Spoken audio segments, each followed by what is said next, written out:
This was a lot to carry on for the night, a lot of tears shed. My story is, I was 9 and he was 17. Yeah. This will not involve the police. Let's start with that. Okay. When I was 9 years old, my family moved from South Florida to Central Florida. And my mom owned a beauty shop in South Florida. So when we moved, she was building a new one just outside of our house, about 50 yards or so. But while she was building the shop, she was taking new clientele into our home. And I got off the bus one day in 1981, walked into the smell of a perm in our house. I'm sure a lot of you ladies remember the smell of a perm. And I saw the most handsome young man I have ever seen in my 9 years. He was more handsome than any of the guys in the Tiger Beat magazines, more handsome than Matt Dillon, Ralph Macchio. There stood this tall, strawberry blonde young man. He wasn't getting the perm, by the way. His mom was. My mother introduced me to his mom and to him. She said, "Jennifer, this is Lucy Elliott and her son Greg." And Lucy Elliott started talking to me, and she was just the most wonderful person. Greg didn't say anything that I recall, but it wouldn't have mattered. I would have been too awkward to talk back. So my mom and Miss Lucy hit it off, and they became fast friends. So I would see Greg periodically, much to my heart's content. And that November, 1981, I fell in love with Greg Elliott. I would see him through his family from time to time when my mom would go around with Miss Lucy Elliott. I wouldn't see him at school because he was a senior and I was in elementary school.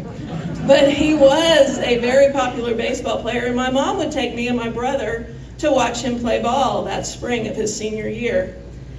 And I, being a tomboy, would be running around with the boys, gathering up foul balls with Big League Chew in my mouth. I wasn't standing by the concession stand with ring pops like the other girls. And one evening, I got Greg Elliott's home run ball. And at the end of the game, I was so excited. I took it back to him and I showed him. And he signed it, number 25 in your program, number 1 in your heart.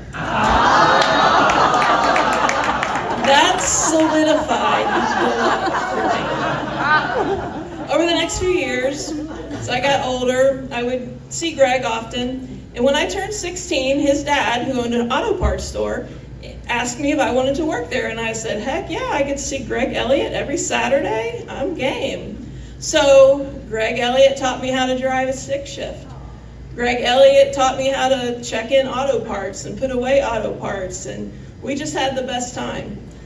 But then it came time for me to make a decision to move away for college. So my first stint at college was going back to South Florida. And I didn't see Greg for almost 2 years. And then I moved back because it wasn't working out for me in South Florida. And Mr. Elliott again offered me a job at his auto parts store. Yes, gladly. Greg worked there, right? In those 2 years that I was gone, Greg had married and divorced. And I just felt like there was still hope for me. I was a woman now. I was 20, and he was 28. Well, Greg just thought of me as a little sister. But Greg, still the big brother type that he was, he taught me how to look up auto parts. I'm sure you guys remember going to an auto parts store and having an 8-foot counter full of catalogs where you'd look up a part based off of a year of the car and the type of part. He taught me how to do that. I learned so many things from him. And then it came another decision in life. In the spring of 1993, I was going to move away to college again, but this time to Nashville, Tennessee. And I had to let Greg go. I just knew I had to let him go. But shortly before I left to go to Tennessee, my friends and I took my 8mm camcorder to where Greg lived, and we stood outside of his home, outside of his window. And I'm sorry, you're going to have to hear this, but I sang, "I can't live if living is without you."